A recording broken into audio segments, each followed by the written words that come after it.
আমি জানি যে এই সব করে আমার পাপ কমবে না, কিন্তু আমি এটাও বিশ্বাস করি যে পরবর্তী সময় এমন ভুল বা এমন পাপ আর করব না। আর আমি এটাই চাই যে এই বিশ্বাসটা তুই তোর মা, বোন, গার্লফ্রেন্ড, বন্ধু বান্ধবদের দে। ওদের বল যে তুই ওদের বুঝিস, ওদের আর ওদের অনুভূতির সম্মান করিস। মেয়েদেরকে অসম্মান করা, ওদের সম্মান নিয়ে ছিনিমিনি খেলা আমাদের পৌরুষত্বে প্রশ্নচিহ্ন তোলে। আচ্ছা একটা কথা বল, যদি এই জিনিসটাই তোর বোনের সাথে অন্য কেউ করতো তখন তুই কি করতি? স্যার আমি ওকে শেষ করে ফেলতাম। দেন বাবু, উপরওয়ালাকে একটা ধন্যবাদ দে যে আমি একটা চড় মারলাম। দেখ, আমি জানি না তুই আমার কথা বুঝতে পেরেছিস কি পারিসনি। আমি শুধু এতটুকুই জানি যে তোর কর্মে তোর লজ্জা পাওয়া উচিত, আর এক্ষুনি ওর কাছে ক্ষমা চাওয়া উচিত। সরি বল এক্ষুনি। সরি আপনি, very sorry. It's okay. Sorry sir. সবাই যাও, শুয়ে পড়ো।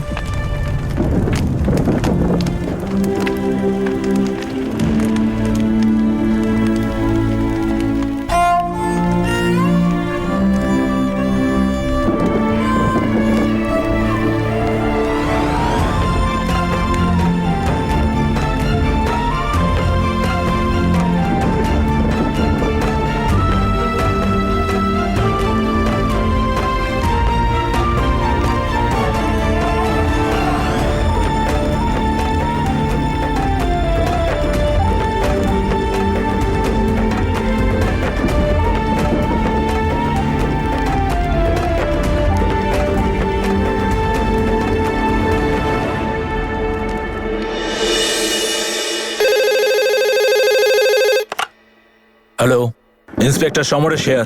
হ্যালো ইন্সপেক্টর, আপনি কোথায় আছেন? প্লিজ প্লিজ তাড়াতাড়ি চলে আসুন, এখানে একটা অ্যাক্সিডেন্ট হয়ে গেছে। কোথায় হয়েছে?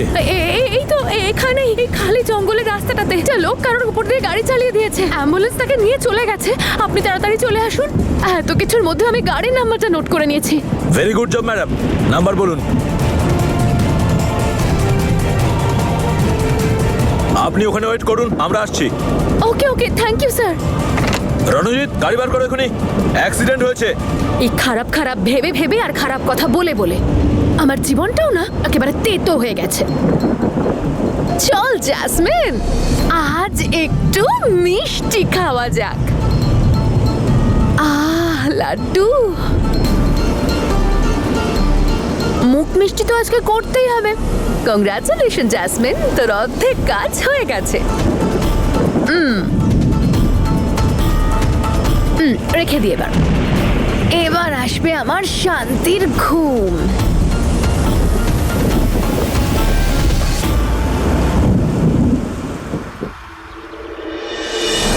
তাহলে কেমন লাগলো ট্রিপ? বেশ। স্যার, স্যার কাল রাতের জন্য ক্ষমা চাইছি স্যার, আমার ওরকম ব্যবহার করা উচিত হয়নি। It's okay. দেখ, এই যে মেয়েরা আছে না, এরা ভীষণ ইম্পর্ট্যান্ট আমাদের জীবনে। এরা আছে তাই আমরা আছি। We need to respect women. এই সোসাইটি ততক্ষণ চেঞ্জ হবে না যতক্ষণ না পর্যন্ত আমরা নিজেদেরকে চেঞ্জ করছি, কারণ উই মাস্ট।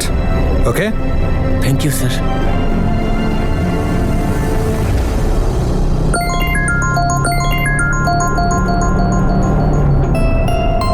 আরে বুঝো, কি হয়েছে? সব ঠিক আছে তো? আঙ্কেল আন্টি মানা করেননি তো?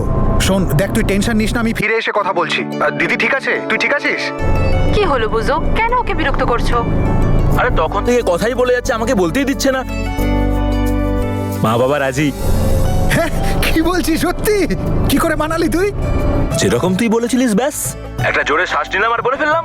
পুরো একদমে বলে ফেলেছি আমি। মা বাবা, আমি সিমরানকে ভালোবাসি, বিয়ে করলে একমাত্র ওকেই করবো, নাহলে আমি বিয়েই করবো না। আঙ্কেল আন্টি একবারই মেনে গেলেন? একটুখানি সময় লেগেছিল বটে। দেখ, বাবাকে পছন্দের জিনিস খাওয়ালাম, মাকে দই বড়া খাওয়ালাম, দুজনকে একসাথে বসালাম, একটুখানি বোঝালাম আর বুঝেও গেল, মেনেও নিল। আর তোর ওই দিনের আইডিয়াটা যা কাজে লেগেছিল না, সেদিন থেকেই মা তো একদম সিমরানকে খুব ভালোবেসে ফেলেছিল। দিদি কি হয়েছে? কিছু বলবে?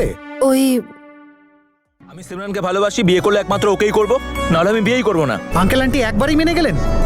একটুখানি সময় লেগেছিল বটে। দেখ, বাবাকে পছন্দের জিনিস খাওয়ালাম, মাকে দই বড়া খাওয়ালাম, দুজনকে একসাথে বসালাম, একটুখানি বোঝালাম আর বুঝেও গেল, মেনেও নিল। আর তোর ওই দিনের আইডিয়াটা যা কাজে লেগেছিল না, সেদিন থেকেই মা তো একদম সিমরানকে খুব ভালোবেসে ফেলেছিল।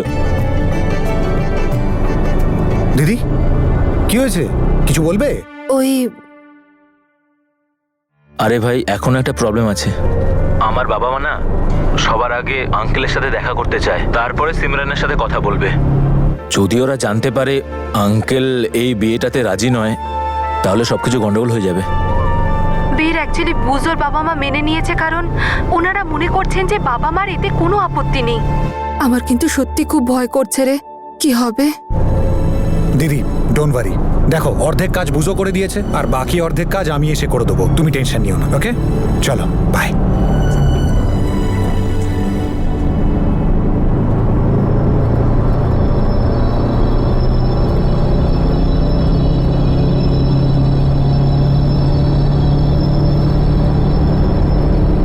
আরে তনু, ওই শুনেছি আমি সব। ওপরওয়ালার কৃপা যেন সব সময় থাকে ওদের উপর। আমি এখানে বসতে পারি? ওই অ্যাকচুয়ালি অনুজের শরীরটা খারাপ তো। হ্যাঁ এসো না প্লিজ, তুমি বসো। আমি সরি, তুমি এখানেই বসো, নাহলে সবাই কি ভাববে। শুধু বেশি কথা বলো না। একদম চুপ থাকবো।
এসে গেছি।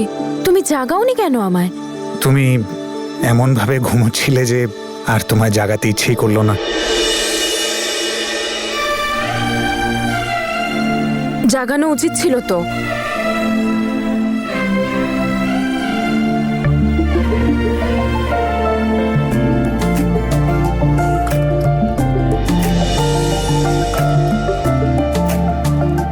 আরে তনু দাঁড়াও।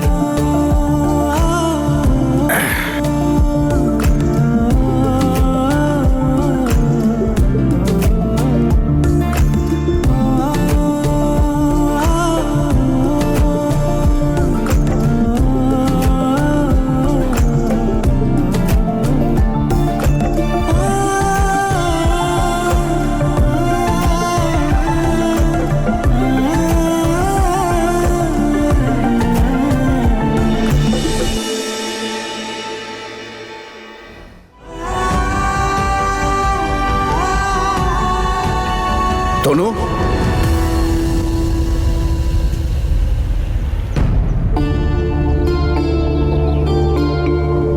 বাবা ওই অ্যাকচুয়ালি যার আসার কথা ছিল সে আসেনি আর নিজের জায়গায় বীরকে পাঠিয়েছিল। আমি ওই ব্যাপারে কিছু জানতাম না। তোমার কোনো অজুহাত দেবার দরকার নেই।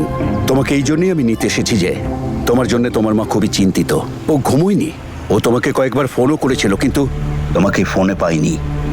কি হয়েছে, মা ঠিক আছে তো?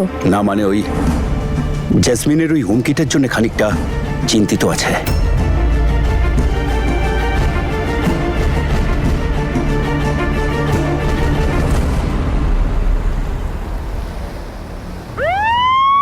মিস্টার বীর সিং,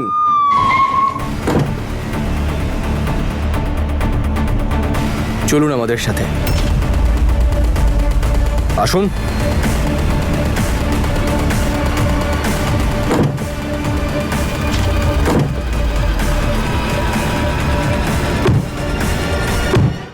এক্সকিউজ মি স্যার। হ্যাঁ ম্যাডাম বলুন। নমস্কার। নমস্কার। ওই যে কাল জঙ্গলের কাছে অ্যাক্সিডেন্ট হয়েছিল সেই কেসটা কি এই পুলিশ স্টেশনেই এসেছে? হ্যাঁ এখানেই চলছে, কিন্তু আপনি কে? স্যার আমি আপনাকে বলতে এসেছি যে আমিও কাল ওই রাস্তাতেই ছিলাম, কিন্তু ওখানে কোনো অ্যাক্সিডেন্ট হয়নি। মানে হলো যে আপনাদের কোথাও ভুল হচ্ছে। আমরা ভুল ভাবছি? আমরা একটা গাড়ি বাজেয়াপ্ত করেছি। না না স্যার, আমি ওই রাস্তাতেই ছিলাম, ঠিক ওই গাড়িটার পেছনে। আর আমি নিজের চোখে দেখেছি যে ছেলেটা গাড়ির সামনে চলে এসেছিল সে তো উঠে হেঁটে হেঁটে চলে গেল। কোনো অ্যাক্সিডেন্ট হয়নি, কোনো হিট অ্যান্ড রান কেস হয়নি। প্লিজ আমার কথাটা একটু শুনুন। আপনি জানেন আপনি কি বলছেন? পুলিশ এরকম মুখের কথায় বিশ্বাস করে না। কোনো প্রমাণ আছে কি? হ্যাঁ হ্যাঁ হ্যাঁ, আমি আপনাকে এক্ষুনি দেখাচ্ছি। এই দেখুন স্যার।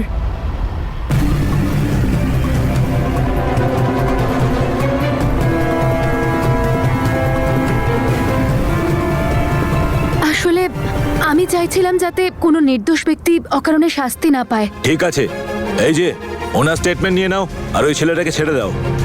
Thank you sir. আমার সারপ্রাইজের সব থেকে সারপ্রাইজিং পার্ট তো এই ছেলেটাই।